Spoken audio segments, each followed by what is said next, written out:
Hello and welcome to another fun barn quilt tutorial. I designed this pattern with the log cabin quilt block in mind. During the Civil War and the time of the Underground Railroad, the log cabin quilt block was hung outside a home to represent to escaping slaves that this was a safe place to stay. I think that's awesome. I love the history and I love to pass that history on. So I decided to update this just a little bit, keeping some historical facts but also bringing it to modern day. I decided to update this classic quilt block by using it in a modern boho inspired mountain range, using both ombré effects and the log cabin blocks on the main mountain. I think it's fun and fresh and would look great in any kind of home. Let's go ahead and get started by gathering our supplies. We'll need brushes, paint, and primer if this is for an outdoor barn quilt. You'll need pencils, frog tape, a blow dryer, rulers or straight edges, a wood square for painting, and that's it. So let's get started. For the purpose of this tutorial, we're going to pretend that I'm using a 24-inch by 24-inch board. We'll start by splitting that in half, both vertically and horizontally. Starting from left to right, we're going to go in 2-inch increments and make 2 vertical lines on each side. Then, starting from the center horizontal line, we're going to go up 2 inches just till those to the edge of those 2 lines on the sides, and then up 6 inches in the middle. This gives us the parameters for our mountain points. We're going to go ahead and draw our main mountain, starting at the bottom corner with the first line touching the base, all the way up to the middle intersection, and then back again down to the other side on the first line bottom base. Now we're going to make markings for our side mountains.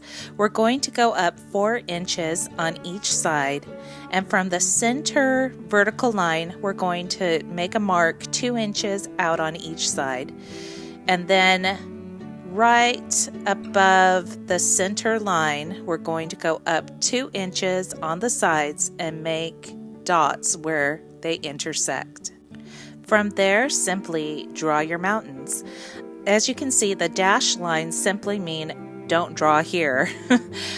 Draw where it's highlighted yellow and use your ruler to make sure that your straight lines are lined up and evenly placed. Next, we're going to set up the markings to start building our log cabin stripes. We're going to use the dots as shown in 2-inch increments for our 24 by 24 inch board. If this is going to be a 4 foot by 4 foot board, just double that and these will be 4-inch increments, and so on.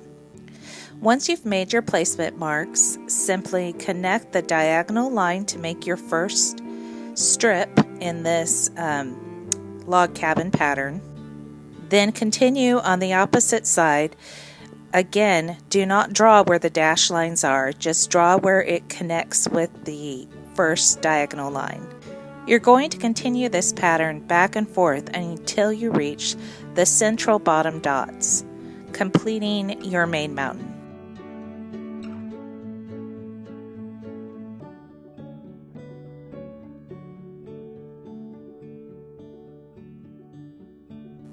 Now that the main mountain has been completed, we're going to take the central line on the small side mountains and measure down from the top. We're going to measure down and mark on the sides at the 4-inch mark, the 6-inch mark, and down to the bottom at the 10-inch mark. This is where we're going to have our lines for our ombre effect. From there, we connect the dots. This next step, we're going to add the sun. Now we could get really technical with this, but what I recommend and what I would use is just a cup or a plate or something that works for scale for your barn quilt, for your circle.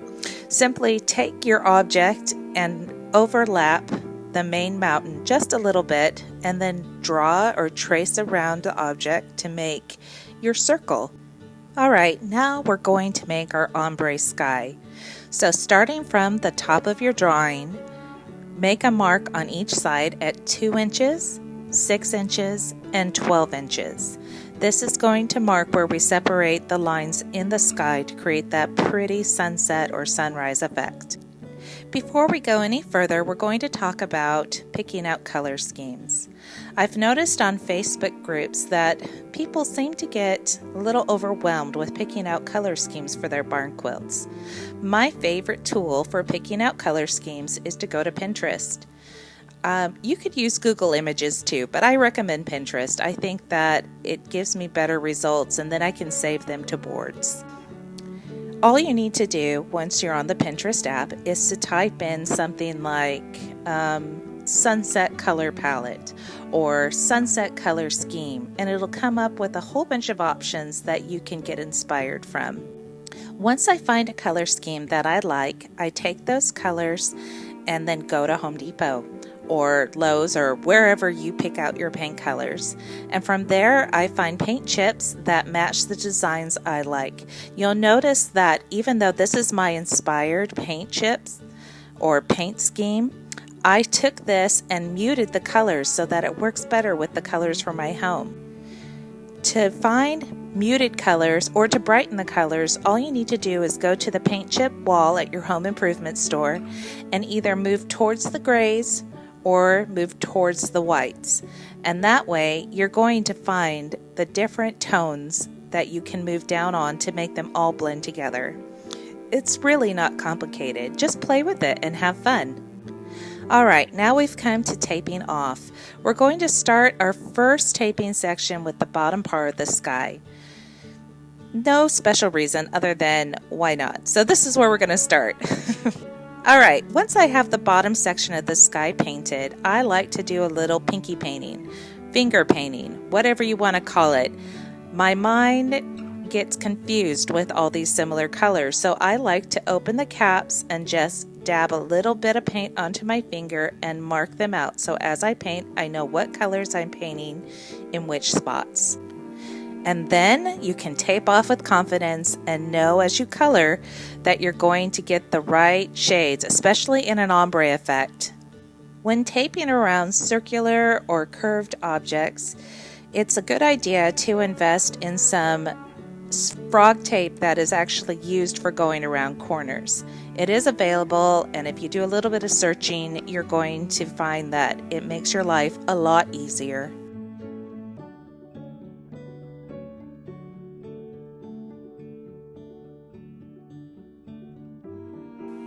Alright, we're all finished. I love the way this turned out. I love the colors. They're so relaxing and so peaceful. I think it has a really cool boho effect, and I hope that you had fun too. And I'd love to see the color choices you chose. If you'd like to make adjustments or make your own spin on this pattern, feel free to do so. If you love this tutorial, please follow my channel and click the bell so that you'll get notifications on all upcoming tutorials. Also, to purchase my transfer patterns to make barn quilts super easy, visit my Etsy store at honeybeesvg.etsy.com. Thanks so much for watching. Bye-bye.